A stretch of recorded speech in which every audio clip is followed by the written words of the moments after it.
gentlemen, it is my honor to be sitting here today with the world famous Joshua Peavy. Josh, how are you doing today? Doing good. Good to be here, Chris. Good to see y'all. Well, we all know Josh from the Rising Star. Ended up making it to the finals and did a great job. As for me and my house, we believe in Joshua and we believe he should have won, but it didn't quite turn out that way. But truly, you did turn out a winner with everything that's happened anyways. Would you not agree? Yeah, man. It's God's opened up some awesome doors and things are happening at a torrid pace. And just definitely feel blessed and glad to be where we are right now.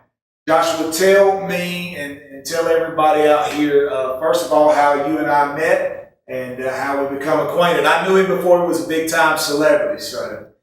Yeah, we met, I was probably, the first time I met you, probably 15, 16, 14, around there, but he was my youth pastor. And, taught him well. My senior year of high school, so it was wonderful, wonderful. Matter of fact, probably the fastest growing and biggest that youth group ever got was with this guy. Listen, we had a great time. In 6 weeks, it went from about 20 kids to 150. Of course, Josh and his cousin, they were real popular in school. It wasn't real hard. All you kind of had to do was showcase them and get their friends to come. And they chased all the girls. All the girls came. So we had a great time. It was. And well, Joshua, listen, I wanted to start off. Tell us what's going on in your life now that the Rising Star is over with. And a whole new journey to begin for you. So what's that look like? Well, right now I'm under hold. I'm a 30-day hold with Capitol Records because we were signed by Capitol Records in order to do the show. And so Capitol Records has till September the 24th to decide whether or not they want to pick up my option or my extension and sign me or give me my unconditional release. If Capitol signs me, that's great. There, of course, will be a contract to be re-signed and a CD to be made. If not, there is interest from Interscope Records, Universal, and recently Average Joe's Entertainment from Nashville, which is a country-only label that does Colt Ford, Montgomery Gentry, Low Cash Cowboys, guys like that. So those are all things that we don't know right now. Those are up in the air. I did talk with Brad last week. And talking about Brad Paisley, ladies and gentlemen, for those of you that did not watch The Rising Star. Yeah, Brad, he's becoming actually a friend more than anything else. And so to be November, like the first week of November, I'll be going up to Nashville to Brad's house to work on some songs, writing, recording a song with him that will go on my album. And while we're there, we're going to do the Grand Ole Opry. Brad actually was very considerate of what I was doing in my career. He flew in the president of the Grand Ole Opry and the manager to hear my last performance. Good friend of ours, Mr. Pete Fisher. Good to see you, Pete. There you go. Yeah. So Pete was there, gave me his card, and said, listen, whenever you want to come, we'll let you do your own show at the Opry. So I figured while we're up there with Brad, might as well do it together and just pack the house and have a good time. So right now, we got all that going on, of course, doing a small church tour to kind of connect us from where we are now until we get to November. And thankfully, Grace Point's going to be one of those churches. We are excited that Joshua's going to be at Grace Point. It's going to be an incredible show, October the 12th. You want to come be a part of that, 10:30 a.m. It's going to be pretty special. So, Joshua, I know your story. I think it's probably one of the most profound stories that I've ever heard. A lot of people don't know it. So, I want to take a minute. Let's just go back to your senior year in high school. You were a real popular kid. Like I said, chased all the girls. When you can take a youth group 6 weeks, go from 20 to 150, you got to have some kids that's got something special that will make that happen. And so let's go back to your senior year. Tell me a little bit about your senior year. Tell me who you were as a person, and let's talk a little bit about your music because something big happened as far as the denomination you were in and something you won there. So give us that story. Yeah, my senior year of high school, I actually won Church of God denomination's Teen Talent from the state of Georgia when I was 14. And, kind of got a big head there and things were going well. And then came in second when I was 16. But then when I was 18, I went again. And won the state of South Georgia, Church of God Teen Talent, won that, and went on to internationals in San Antonio, Texas. And at the age of 18, my senior year, I won the International Teen Talent competition, which was throughout the whole Church of God denomination. I won a scholarship at the university. Danny Murray and the Voices of Lee recruited me and signed me to their vocal group out of high school, so I went immediately into there from everything that happened with that big opportunity in that event that led to furthering in my music. So here you are, you graduate high school, you've won this teen talent competition. Now you got to understand, Church of God's got some of the greatest vocalists ever. I'm not just saying that to just say that. I mean, there are some big stars, people that have come out of Church of God, and he wins that. So tell us what happened. You said you had a scholarship to Lee University, so I guess you took off to Lee University. I did. I went, Danny Murray, I'd always loved the Voices of Lee. They're a very talented group. And like I said, the Church of God has some talented singers. Lee University is a Christian liberal arts university, and I figured, hey, let's go. Let's do this music thing. So without hesitation, I took off and went to Lee University with Danny Murray and the Voices of Lee. I had a great reception, a great response. I remember this had never really been done. I went, and my first week there, we had chapel. And I sang You Raise Me Up by Josh Groban, who was one of the experts, or the host rather, of Rising Star. Right, Josh. Yeah, and so sung that song, and the entire student body population stood up and gave me a standing ovation. And so it was just this unbelievable start. It was wonderful. And I was there, I was at Lee, and things were going good. But, just 6 months later, though, I found myself back at home. I was not really feeling the whole this a cappella vibe, and it was just different than what I was used to. I'd been a soloist, and it was this choral music, and just things weren't clicking. Lee was great, the people were great, but it didn't feel right. And I felt like maybe it was time to do some more ministry-related things, so I left and came back home there shortly after. Yeah, and so what does that do for ego? I mean, I know when you were going, of course, it was celebrated. Joshua and myself both, we are a part of the Church of God denomination, so to be a part of the Voices of Lee is like, woo! Yeah. I mean, it's big, special something. And I remember when you were back home 6 months later, everybody was kind of like, oh, and we knew he wouldn't make it, and man, look at this. I mean, what does that do for an ego?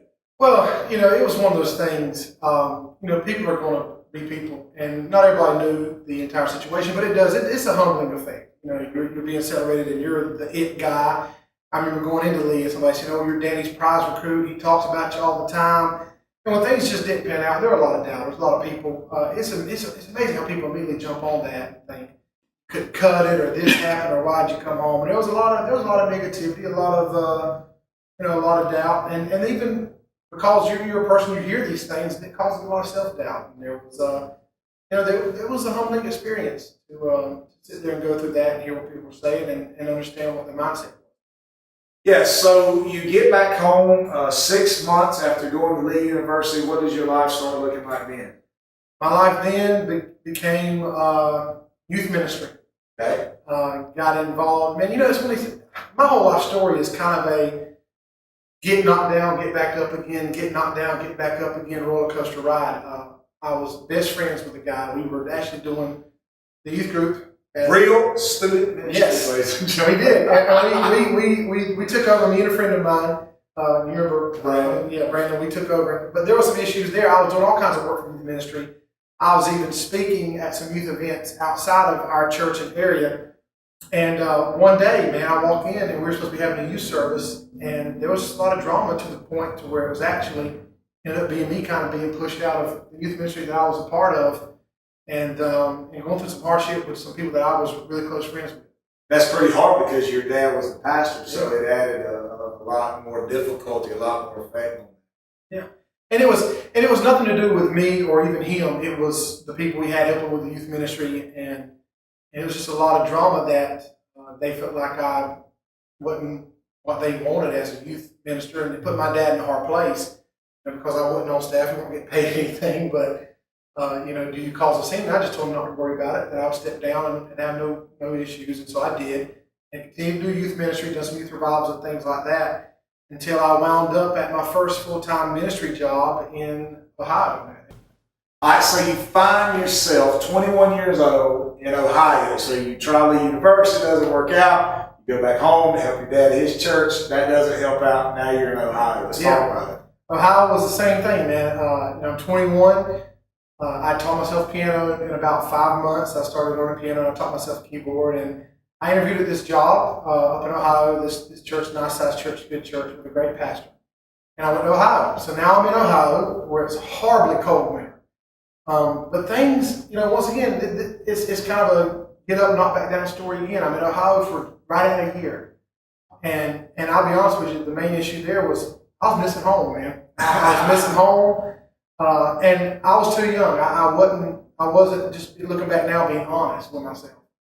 I wonder what had happened. Looking back now, I understand there was a lack of maturity on my part that kind of hindered what I was doing there. Like great church, great people. But I found myself coming back home again. Nothing to show. So the university happens, have to come back home. Go back home, try to minister, doesn't work out, leave, go to Ohio, spend a year back home. I mean, ego probably maybe at all-time low, maybe not.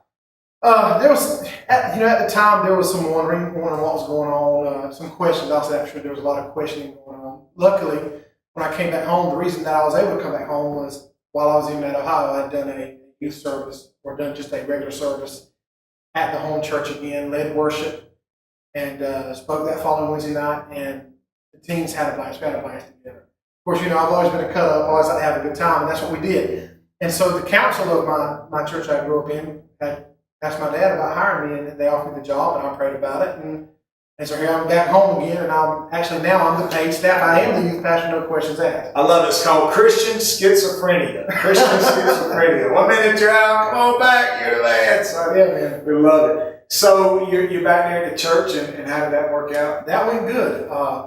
Got married while I was there with my wife, or we had met earlier, but we got married within my first year being at the sanctuary. And youth ministry grew from about 16 to over 60. Things were going good. And actually was doing the youth and music, working with Sam, doing both of those jobs, combo role. And things were going well. And what's crazy, here's how things turned. As good as ministry was going, as good as we were doing, my wife and I had gotten married, and 6 weeks after we were married, we got pregnant. And so it was a quick kind of right off the bat, we got pregnant. Now, mathematically, you know that it's impossible to carry a baby in the womb for 48 weeks. It's just impossible. But people are people. And for some reason, not to please everybody, and there's an old saying, there are wolves in sheep's clothing sometimes. And so some people, I guess, were not a fan of what we were doing. We were very progressive, in this South Georgia small town. And so a rumor gets started that me and my wife had gotten pregnant outside of it, which was completely untrue, mathematically even impossible.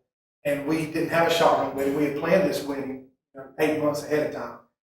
So I was then forced to stand up and give an account and say, this did not happen. If you want the proof, you can ask our doctor, did not get pregnant. And so that really became a bitter situation for us. Because here we were innocent, we were serving God, doing great, loving what we were doing, loving the people, and just a few things. And that really actually kind of tore a little rift because we had so many people that were for us, but then we had some that were causing this issue. And so then it became a bitter situation. We'd already been there now for 2.5, almost 3 years, and we were kind of fed up and upset about the situation and looking for a way out. Here we go again.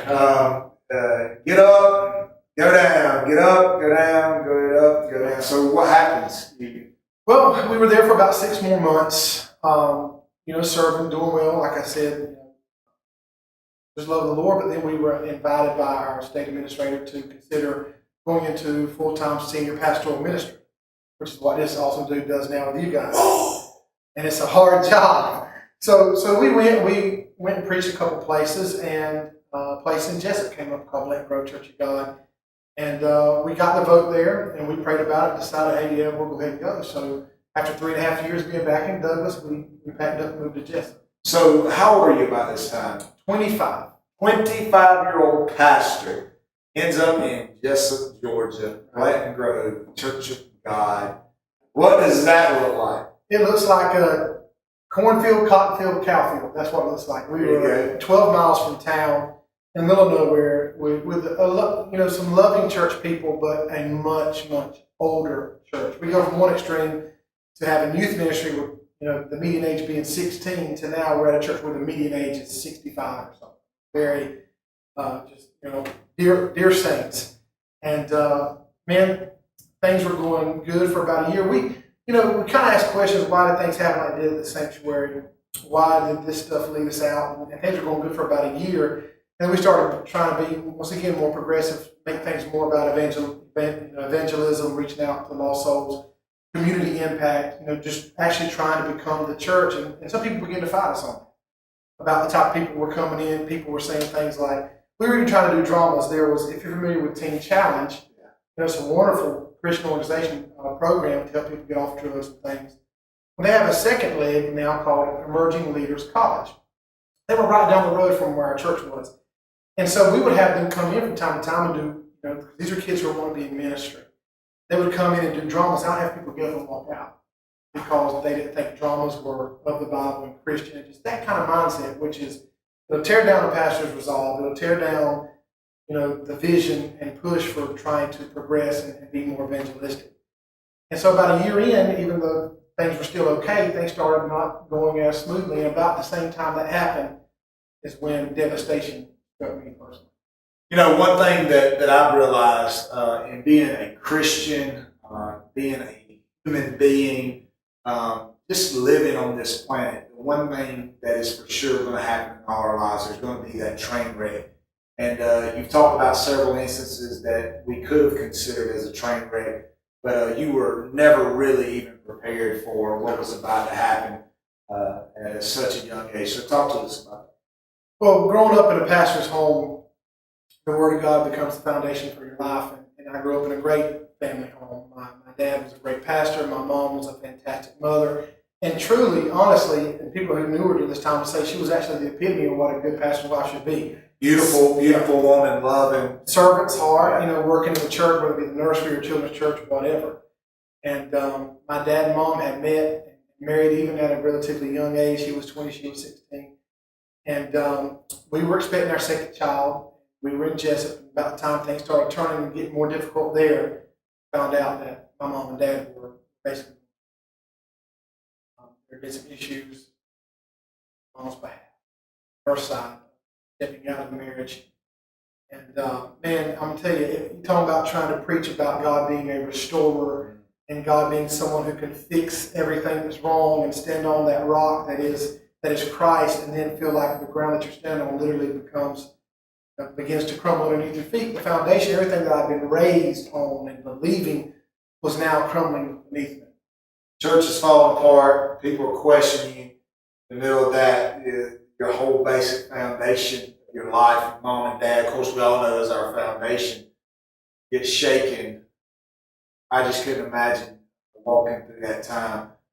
Gosh, so tell me, how did it turn out? Did the marriage end up getting back together, or what? No, it was one of those things where me and my brother, we would pray with him, we would talk to him, and there was hope that it would, and I would pray, and through this whole time, I wouldn't let it get the best of me. I'm a hard-headed, I'm a strong-willed person, and so I didn't cry much. I would just pray and believe and just rise above everything that was going on, but I would begin to pull away, I guess, a little bit from my family, just trying to deal with it, and finally one night, I was sitting there and got even more bad news that a mentor of mine, that I grew up just loving this person, as such a mentor, such an influence on my life, about this person would have been secretly living an alternative lifestyle.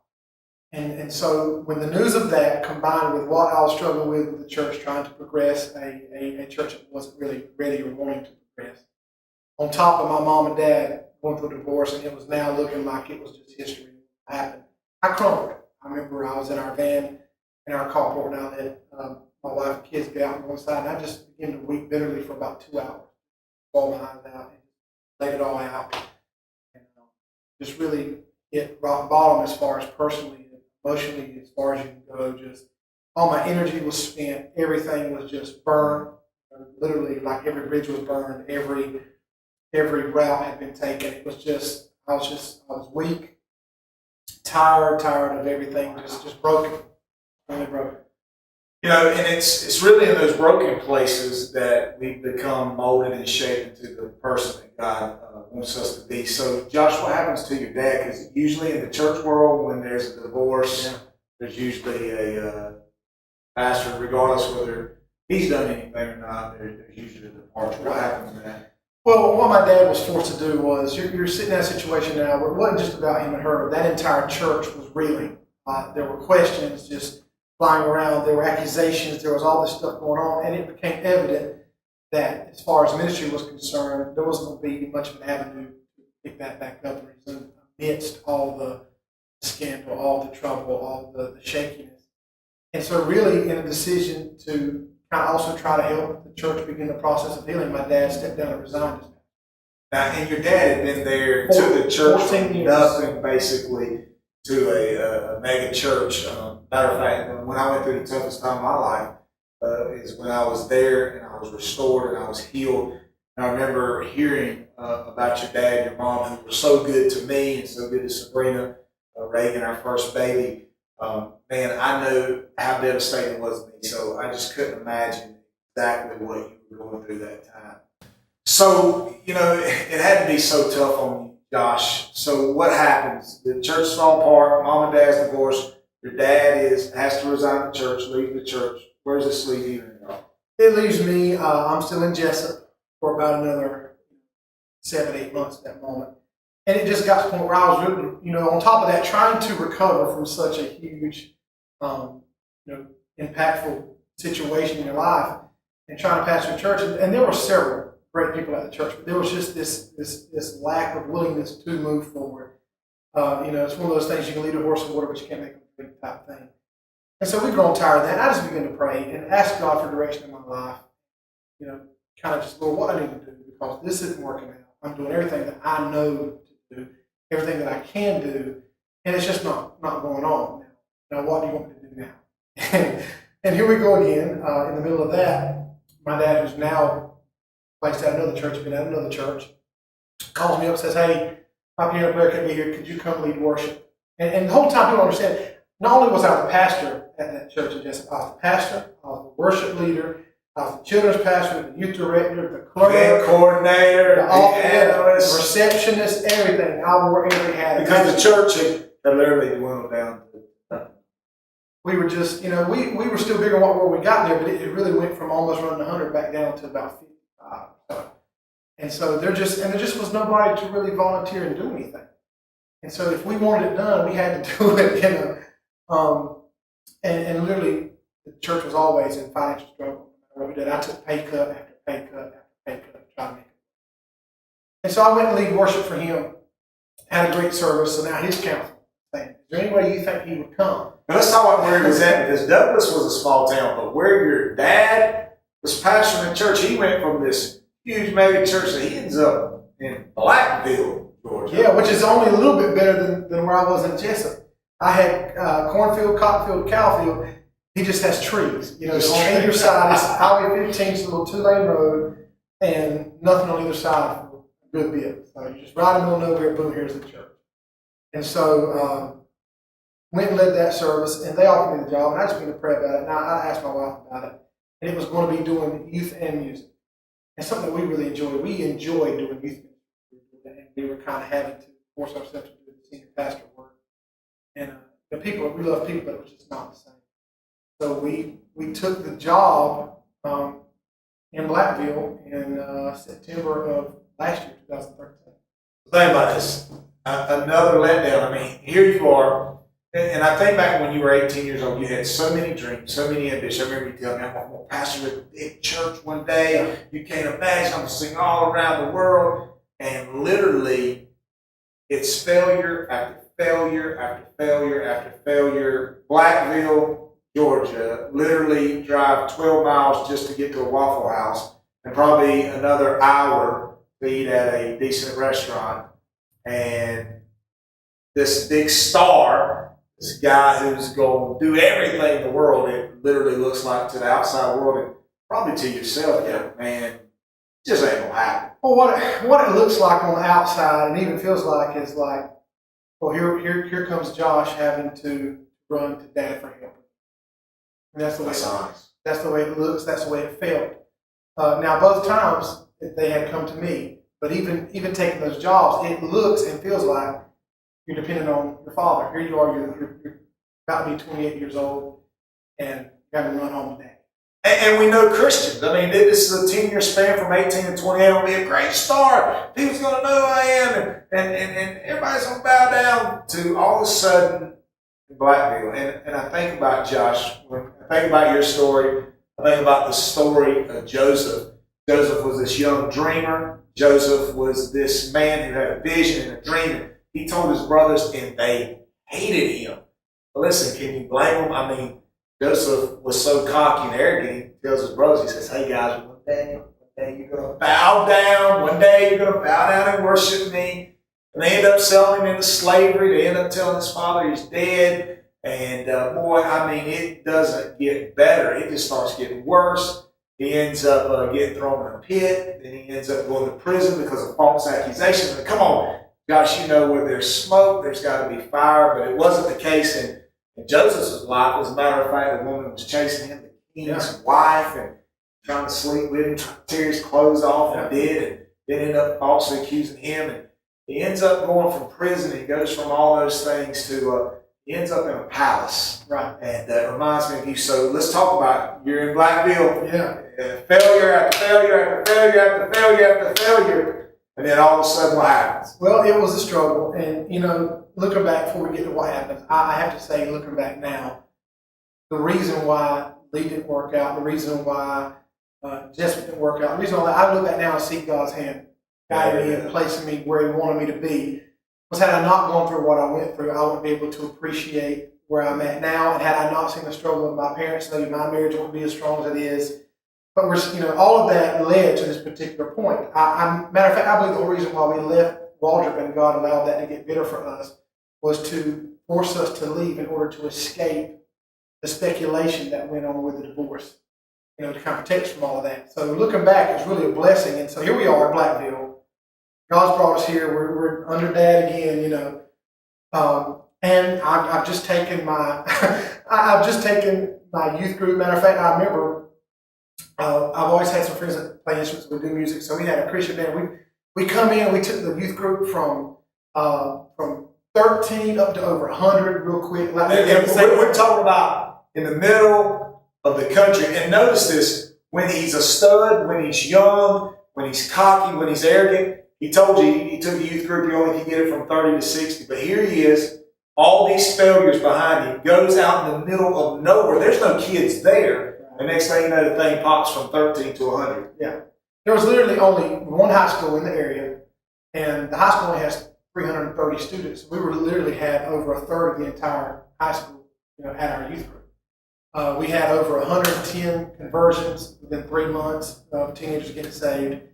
Ministry's going awesome. Things are booming, man. And just we have this youth service, and people get saved. We're having 400 plus coming to our youth service, and it's packed out. We're doing dramas, and everybody's super pumped about what's going on.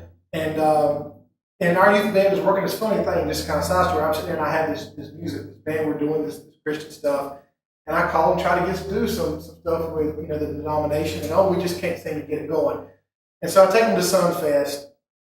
We're in Sunfest, we're at Sunfest down in Orlando. We come back, and somebody had nominated me for Rising Star.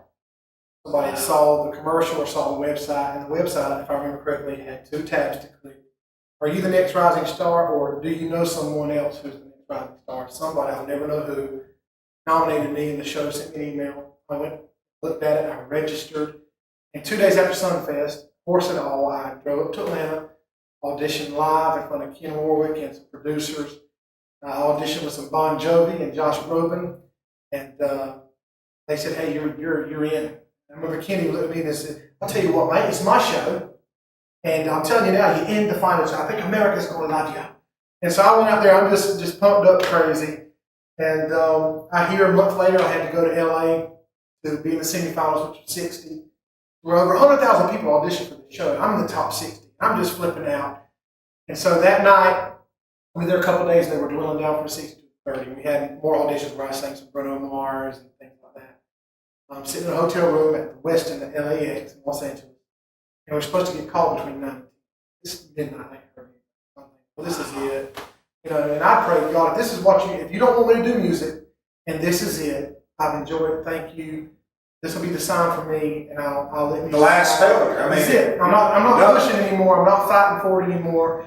If this is it, I'm done with it, and I'll just stick to doing just youth ministry, which not just it's wonderful. God's a wonderful thing, but there's always that desire and hunger for more music. And we've all known that God had something, you know, not better but bigger, not better but bigger. Right. And there is a and so we're sitting there, and I'm waiting. I'm getting teary eyed. I'm thinking, well, this is it. You know, I called my wife and I said, this I had her to call, so I obviously. And 12:30, I get a phone call. Hey, Josh, this is Shannon. Who was one of the casting there. She's like, you're in the finals. You're on the 30th, so I need you to show up tomorrow morning at 9 o'clock for the meeting. And I hung up the phone. I have video recorded of me. Okay, thank you. And I hung up the phone and just cried. And, I remember just the Holy Spirit speaking to me that be faithful over a few things, make you rule over many. And all the dreams and all the visions and all the prophetic words that have been spoken, this was now. This is what is taking place. So that I come back home, film stuff, and then I fly out to Los Angeles, go to Church of God camp meeting, and I fly out next week on the 13th. I fly to Los Angeles. I'll never forget, Josh, and for those of you that did not watch Rise and Star and you may not quite understand what we're talking about, I want you to just go ahead and watch it because I'm going to skip, kind of fast forward to a place.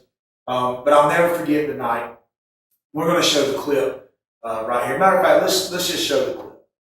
At some point, you have to really show that you can take it to that next gear. And what Joshua's done in the last couple episodes is he's kind of showing his inner badass, which I don't think he's felt he's been allowed to do, at his congregation. He's the type of person who does not hold back from saying what he feels.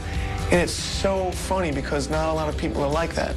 I think Josh needs to actually work on not losing the charm of who he was when he walked through the door. If he stays who he is and sings at that caliber, I don't know if he's beatable. Man, that was an amazing clip. So here is Brad Paisley saying, Josh, if you remain humble. And it's so much a mirror of Joseph. This is what you told me. You were 18 years old. You were the most cocky, arrogant. I can do anything. I don't need anything. Well, you're forgetting the whole thing was, I'm Joshua Peavy. I'm Joshua Peavy. I'm Josh Peavy, dude. I'm Joshua freaking Peavy. And that was really, I remember that was the mentality. It's a true story, yeah. Yeah, and all the failures, all the shifts, all the stuff, all the train wrecks was just preparing you for that moment, for people to see your life and say, this is what makes you special, not your musical talent. But what makes you special, Joshua Peavy, is the fact that you're humble. And if you stay humble, you're going to be exalted. And listen, they knew who were exalting you. Matter of fact, we're going to watch one more clip right here where Ludacris is able to see exactly who's exalting this man. Ooh, welcome back to Rising Star, or as I just called it during that commercial break. Holy crap! We had a sound issue, as you could probably tell. That's live TV. Our soundboard went down. We are back up. Your Bolton pulled the plug. It was insane. It was all the baby making made it go down. But let's get right to our expert panel. Brad, you were the first to vote for Joshua. What are your thoughts? Oh, I love hearing you sing. First of all, I can barely hear because your little kids are saying hi, Daddy. Yelling hi, Daddy. And I think any issues that you had, like your weak start, to me, the first few lines, as well as towards the end, you get that pitching. I know what that is. You were looking at them. You were about to cry, weren't you? And I want to say, here's the thing. I saw the best quote online. A guy named Mike Delp, at Delp Diesel, wrote, he nailed a Bolton song, which is a feat into itself. And at Josh Groban's Mike going out wasn't bad either. Keep going. You're so great. All right, moving right along. Kesha. So, okay, every time you perform, I forget how good you are. And this time it was like definitely the best you've ever done. And I think maybe it was your family and you just looked like you were going to cry and everybody else was going to cry.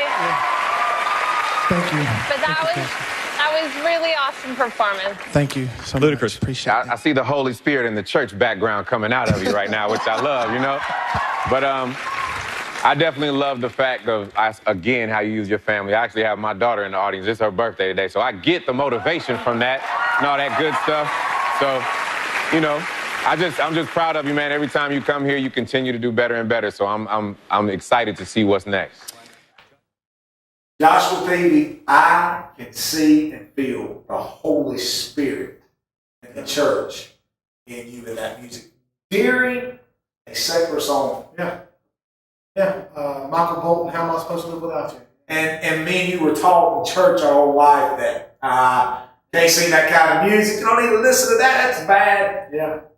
Even Joshua, I remember people that are Christians because Christians are the worst people in the world. We don't see our rising star. You see, this young man, I've seen it a long time. But even our denomination leaders, other church people, we didn't see the rise of star. But it's amazing how the secular world can see God better than we can sometimes because we're in too much competition. Yeah, it's one of those things to where people have, we, in the church, just like anybody, we have agendas, we have ideas, and there is a competition. And it was so hard. I was, for a while, I was singing on praise teams, doing stuff, denomination, and then it's kind of almost like I was blacklisted, man. It just didn't exist.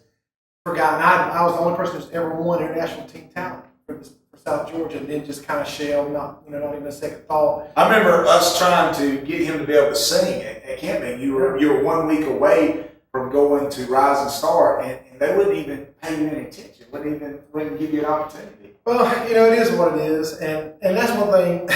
God, He turns things around. You always have to go, like you're talking about Joseph. Joseph had to go to the prison before he could go to the palace. The prison was the way to get to the palace. We don't see things happen while they are, but since the show, obviously, now I'm not singing at camp meeting, but I've been invited to sing at Smoky Mountain Winterfest. So we can't get on stage in our little regional sectional, but you end up headlining the biggest thing that the Church of God does, 3 nights, and I'm sure even more. I'm sure that's just what they booked you at this point. And it's been an amazing journey.